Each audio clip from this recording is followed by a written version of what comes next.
So చివరిగా ఇప్పుడు సంక్రాంతి సినిమాల ఇది వచ్చింది కాబట్టి మీ ప్రెడిక్షన్ ఏంటి సంక్రాంతి సినిమాలకు సంబంధించి? ఇప్పుడు 3 సినిమాలు పెద్ద సినిమాలు వస్తున్నాయి.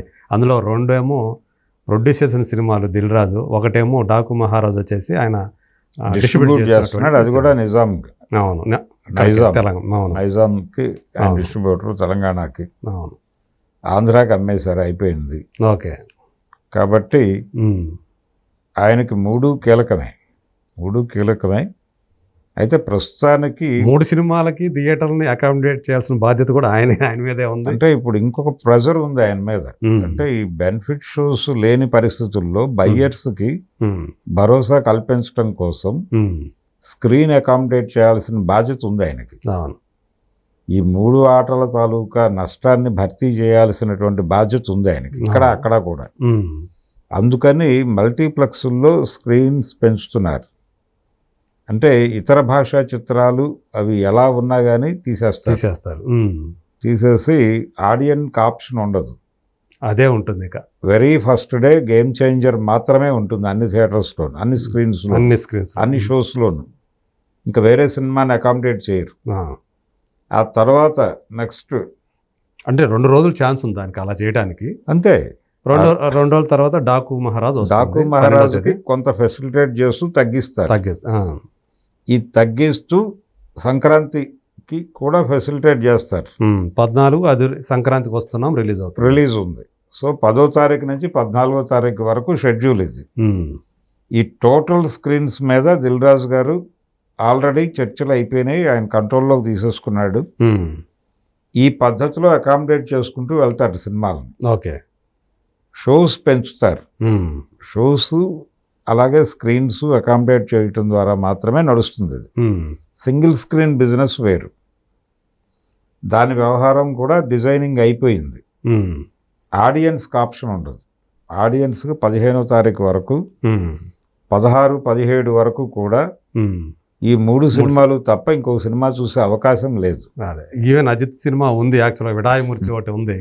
మరి ఇక్కడ అది రిలీజ్ అయ్యే అవకాశాలు నాకైతే కనిపించట్లేదు. లేదు, అది ఆల్రెడీ జరిగి ఉండాలి. ఈ పార్టీకి రాలేదు. అవును, సంక్రాంతికి వస్తుంది. అది అక్కడ వస్తుంది కానీ వీళ్ళు హోల్డ్ చేశారు.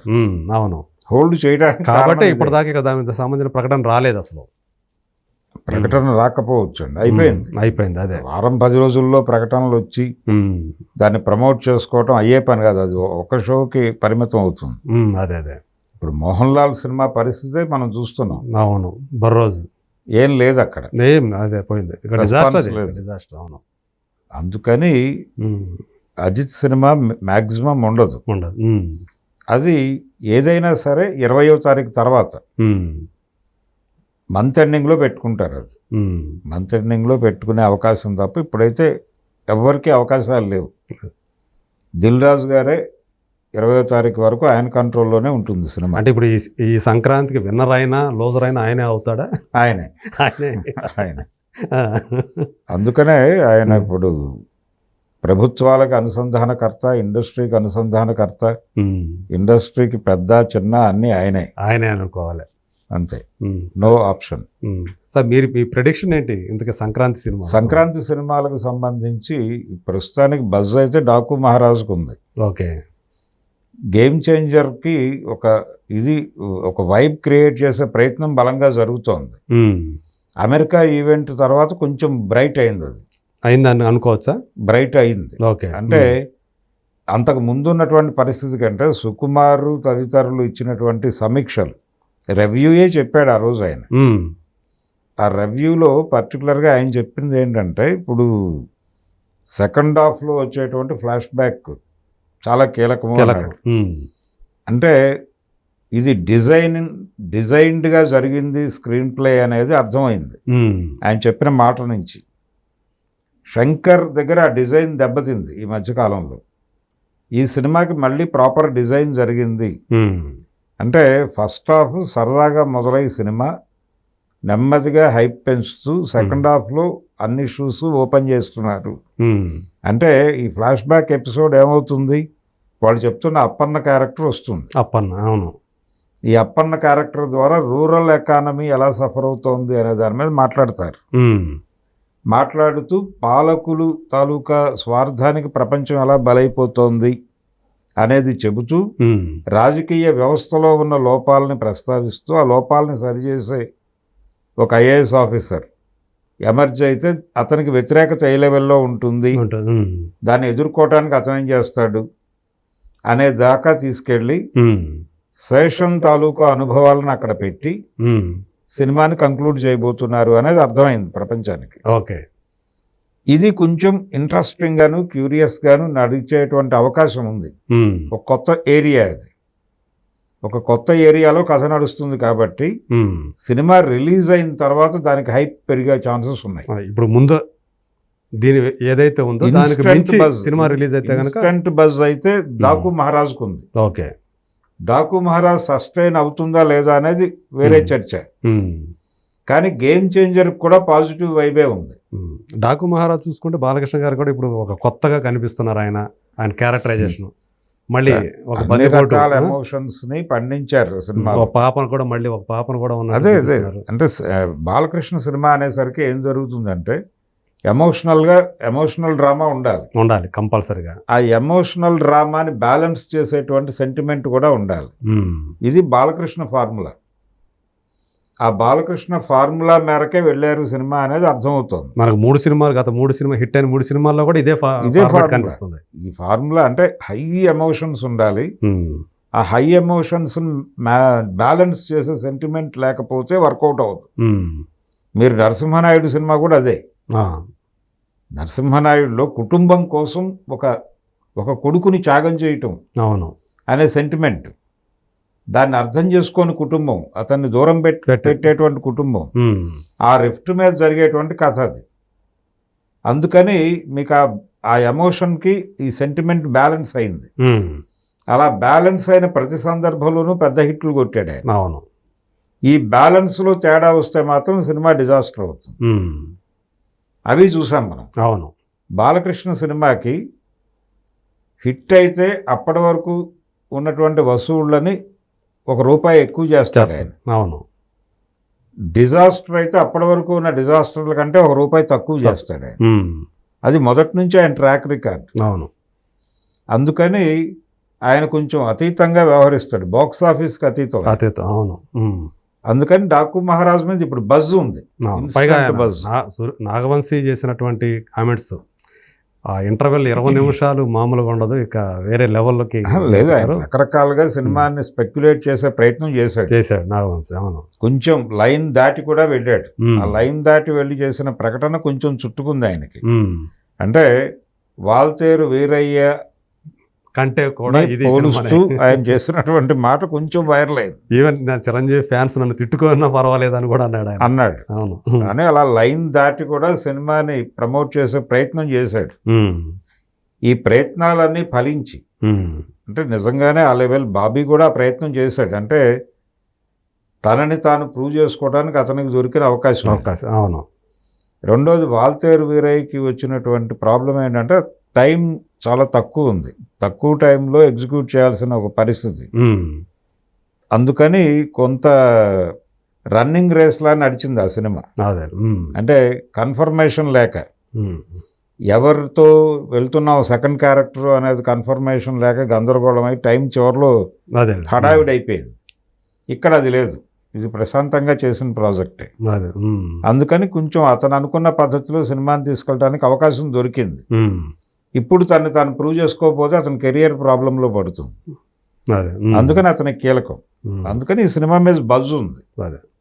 రెండోది హిట్ ట్రాక్లో ఉన్నాడు బాలకృష్ణ. హ్యాట్రిక్ అయిపోయింది ఆయనది. హ్యాట్రిక్ అయిపోయింది అన్ని విధాలుగా. ఆయన సక్సెస్లో ఉన్నాడు, పాలిటిక్స్లోను బయట. ఇది ఆ సినిమాకు ఒక పాజిటివ్ వైబ్ క్రియేట్ చేసింది. కానీ గేమ్ చేంజర్ కూడా బాగానే ఉంది. అంటే ట్రైలర్స్ ఇబ్బంది పెట్టలేదు. అది ప్రీ రిలీజ్ ఈవెంట్, అమెరికాలో జరిగినటువంటి ప్రీ రిలీజ్ ఈవెంట్ వేదిక మీద రివ్యూ చేసినటువంటి 2-3 కూడా పాజిటివ్ రివ్యూసే ఇచ్చారు. శంకర్ కూడా సబ్మెసివ్గా మాట్లాడాడు. ఆయన నేను చాలా మారాను అని చెప్పాడు. ఈ సినిమా కోసం మారాడు ఆయన. ఈ సినిమా కోసం మారాను అని ఒప్పుకున్నాడు. అది కొంత ఆడియన్స్ అటెన్షన్ని గ్రాప్ చేయడానికి దోహదపడింది. ఉమ్. సో ఇవన్నీ ప్రూవ్ అయితే ఆ సినిమా రిలీజ్ తర్వాత పెరుగుతుంది రెవెన్యూ, ఖచ్చితంగా మంచి రెవెన్యూ రావడానికి అవసరం ఉంది. డెఫినెట్గా. ఈ రెండు ఒక పద్ధతి అనుకుంటే సంక్రాంతికి వస్తున్న ఇంకొక పద్ధతి, అది ఇప్పటికీ మ్యూజికల్గా హిట్ అయిపోయింది అనే టాక్ వచ్చేసింది. ఆ గోదావరి గట్టు ఉందనే పాట. అవును. ఆ, అంటే పండగ సినిమాలు 3 సినిమాలు హిట్ అయినటువంటి సందర్భాలు ఉన్నాయి ఉమ్, గతంలో. ఉమ్, హెవీ పోటీ, బీభత్సమైన పోటీ, అందరు హీరోలు సినిమాలు వేసిన సందర్భాలు ఉన్నాయి మనకి. అవును. అంటే 80లో అప్పుడు 5 పెద్ద హీరోలు 5 సినిమాలు వేశారు. 5 సినిమాల్లో 3 హిట్లు కొట్టారు అంటే ఎన్టీఆర్, ఏఎన్ఆర్, కృష్ణ, శోభన్ బాబు, కృష్ణరాజు అందరూ సినిమాలు సినిమాలు వేశారు. వేస్తారు. అదే. అయితే కృష్ణ, శోభన్ బాబు దెబ్బతిన్నారు.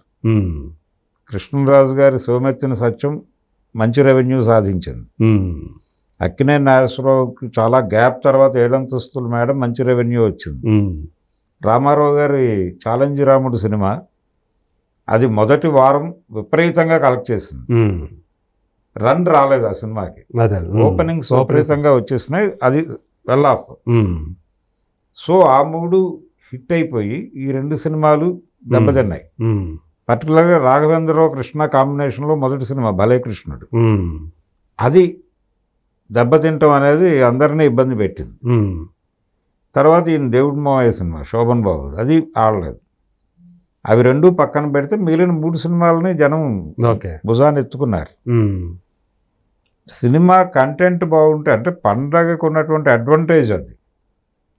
ఒక సినిమా చూసి వదిలిపెట్టరు, 3 సినిమాలు చూస్తారు. ఆ బడ్జెట్ పెట్టుకుంటారు వాళ్ళు. సంక్రాంతికి వచ్చేటప్పటికి Prepare అయి ఉంటారు. ప్రిపేర్ అయి ఉంటారు. అవును. ఈ ప్రిపేర్నెస్ మీద ఆడుతున్నటువంటి గేమ్ అది. అదే. అంతే. సినిమా కొంచెం బాగుంది అంటే వెళ్తారు. వెళ్తారు. దీని ఓవర్ఫ్లో అటు వెళ్తుంది, దాని ఓవర్ఫ్లో ఇటు వస్తుంది.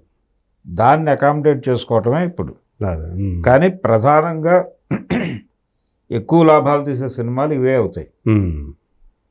గేమ్ చేంజరును డాకు మహారాజు, ఓకే, అది 3rd ప్లేస్లోనే ఉండాల్సి వస్తుంది. అదే, దానికి ఉన్నటువంటి పరిమితుల దృష్ట్యా. పరిమితులు అంటే ఒకసారి ఇక్కడ ఏదైనా ఇబ్బంది జరిగితే అది ముందుకు రావచ్చు కూడా. అక్కడ వీటికి టాక్ మీద దాని యొక్క ఫేట్ ఆధారపడి ఉంటుంది. అంతే. అదే, కలెక్షన్స్ ఆధారపడి ఉంటాయి. సైంధవ్ కంటే బెటర్ రిజల్ట్ వచ్చే అవకాశం అయితే ఖచ్చితంగా. అవును. అది యాక్చువల్గా అప్పుడు మనం చూసాం, అసలు సైంధవ్ అనేది పండగ సినిమానే కాదు అనేది మనం చూస్తేనే అర్థమైపోయింది. అది ఇది పండగ సినిమా, టైటిల్ కూడా దాని తగ్గట్టే పెట్టారు కదా సంక్రాంతి. అనిల్ రావుపూడి తన స్ట్రెంగ్త్ ఏంటో తెలుసు. సో మంచి కామిక్ టైమింగ్ ఉన్నటువంటి డైరెక్టర్, ఎంటర్టైనింగ్. అదే. Right sir, thank you so much. చాలాసేపు మాట్లాడి ఇంతసేపు మాకు టైం ఇచ్చినందుకు. సో మొత్తానికి సినిమా ఇండస్ట్రీ అలాగే రేవంత్ రెడ్డి ప్రభుత్వానికి మధ్య ఏదైతే ఒక గ్యాప్ వచ్చింది, రిఫ్ట్ ఉందో, అది అంటే ఇక రాబోయే రోజుల్లో తొలగిపోయే అవకాశాలు ఎక్కువగా ఉన్నాయి. ఖచ్చితంగా అదే, ఆ రిఫ్ట్ కూడా అయిపోయిందని భావించవచ్చు మనం. అర్థం చేసుకున్నారు 2 పక్కల. అదే అయిపోయింది. సో ఆ మీటింగ్ తోటి ఒక సానుకూలమైనటువంటి వాతావరణం వచ్చేసింది అంటారు. Right, thank you so much. Thank you.